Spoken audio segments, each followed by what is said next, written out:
Okay guys, it's time for Apple Crisp, and here's how we're gonna do this. Start with a cup of brown sugar, add 1 cup of oatmeal, 1 cup of regular all-purpose flour. Then I'm gonna add a half a cup of melted butter to this and stir it up. When it's all stirred up, this is what it looks like, and this is gonna go on the bottom of the pan and on top of the apples. So now I'm gonna get the apples ready. So far what I've done is I've peeled them, cut them up, and stuck them in some lemon juice water mixture to try to keep them from browning too much. Now I'm going to drain them, add a little bit of sugar to them and some cinnamon. Okay, here's the bottom of the pan. Now let's do the apples.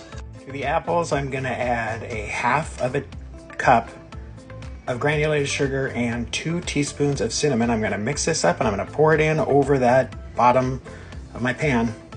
When that's done, it looks like that. Now I'm just going to put the rest of the topping on top, and I'm going to bake it at 350 degrees for about 45 minutes.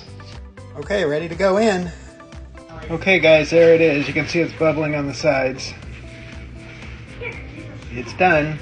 If you guys want more of these kind of cooking videos, please let me know in the comments and be sure to give me a follow. Hope to see you guys soon.